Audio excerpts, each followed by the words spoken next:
योग से एक नहीं दो बार आप लोग के आशीर्वाद और संघर्ष के परिणाम रहा कि लोहो नगरी जमशेदपुर से मुझे दो बार संसद जीतने का सौभाग्य प्राप्त हुआ और उसमें आजसू की बहुत बड़ी हाथ उस जिताने में रहा, क्योंकि मेरे सारे साथी लोग यहाँ बैठे हुए हैं। वन बिहारी महतो जी भी है कितला और रामचंद्र सही जी भी है, कन्हैया जी भी है, सिंहदेव भाई भी है। तो आज ये महसूस हुआ कि हमें एकत्रित होकर इस 14 सीट को जीतने की आवश्यकता है। ये बात सही है कि हमारे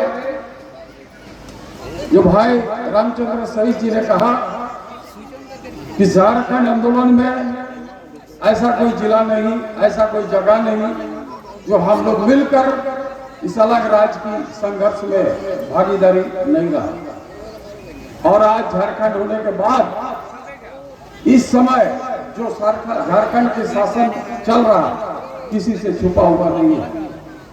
आज राजा को राजपाट करना चाहिए, लेकिन आज राजा राजपाट छोड़ के कहां पर है, इसको आपको सोचने की जरूरत है।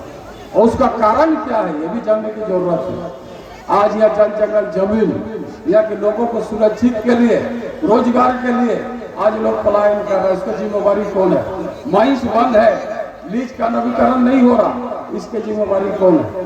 आज अगर स्टेट गवर्नमेंट सतर्क रहता तो आज केंगाड़ी, सुरदा, राखा, चापड़ी जैसा हजारों लोग आज उस जगह रोजगार मिलता। लेकिन राज्य सरकार की उदासीनता का कारण, इसका सहयोग नहीं मिलने का कारण आज लोग रोजगार से वंचित हो जा रहे हैं, लोग की पलायन हो रहा। हम क्यों जाएं? हम काहे जाए कोयम्बटूर, केरल? हम क्यों जाए मध्य प्रदेश? हम क्यों जाए बॉम्बे? हम क्यों जाए जम्मू कश्मीर?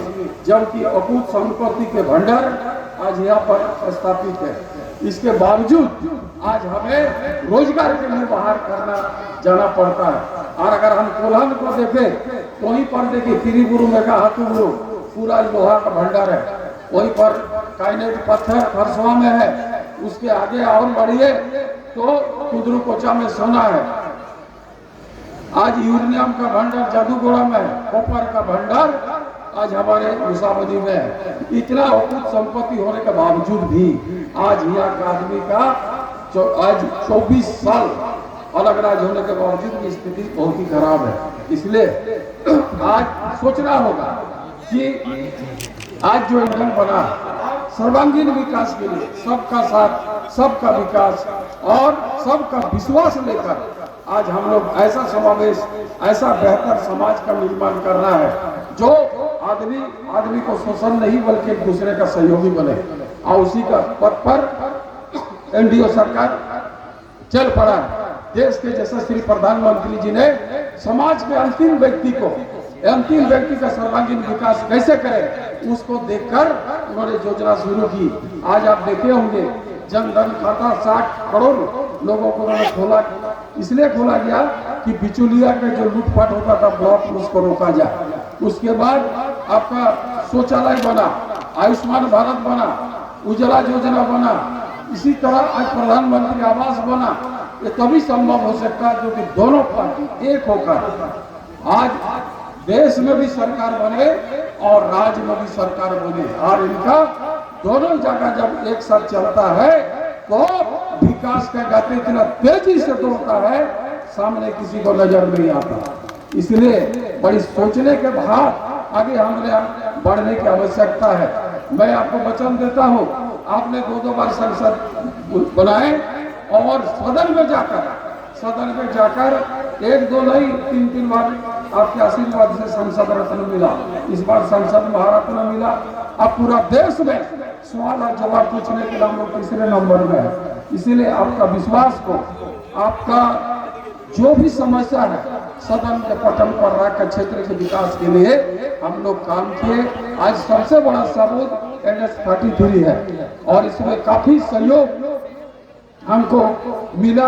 और जब कभी भी छोटा से छोटा बात होता, रामचंद्र भाई सोइस जी बैठे हैं, सुदेश बाबू है जो छोटा भाई है, लेकिन हमेशा टेलीफोन में बातचीत होते रहता है। और मैं तो ये कहता है कि आज सू के जितने भी मेरे कार्यकर्ता साथी है इतने स्वाभिमान है, उन लोग का पाठ स्वाभिमान कुट कुट भरा है। किसी का सामने किसी भी समय में राजनीतिक संकट में भी किसी का सामने गिड़गिड़ाने का काम नहीं किया, बल्कि सीना तान के आंसू का प्रचार करने का, संगठन को बचाने का काम किया और हमेशा भारतीय जनता पार्टी के सम्मुख खड़ा रहा। और जब भी सुख दुख है हम अक्सर देखते हैं कि हमारे देश के प्रधानमंत्री भाई नरेंद्र मोदी जी, गृह मंत्री अमित शाह जी भी किसी भी छोटा बड़ा संकट कहीं भी हो सीधा हमारे छोटा भाई सुदेश भाई को बुलाते हैं, परामर्श करते हैं और झारखंड के आगे दशा दिशा को तय करते हैं, उसका विकास की खाका तैयार करते हैं। और आने वाला समय वो दूर नहीं, देश में भी 400 पार होगा और झारखंड में भी 64 पार होके यहाँ भी सरकार बनेगा। इन्हें आशा के साथ, इन्हीं शुभकामनाओं के साथ मैं एक बात करना चाहता हूँ। 40 साल की राजनीति जीवन में मैं कभी 43 रुपया भी किसी से ठगा नहीं और ना कभी आपको झुकने देंगे और ना कभी किसी तरह का कोई बात होने देंगे। इसीलिए आने वाला समय बेहतर संबंध के साथ हम लोग आगे बढ़ेंगे और ये भ्रष्टाचारी सरकार को उखाड़ फेंक कर देश और राज्य में ऐसे सरकार के स्थापित करेंगे जो देश और राज्य का विकास ही उसका प्राथमिकता हो और बेहतर जीवन यापन सब जीवन है। इन्हीं शुभकामनाओं के साथ अपना वक्तव्य समाप्त करता हूँ। जय हिंद, जय भारतीय जनता पार्टी।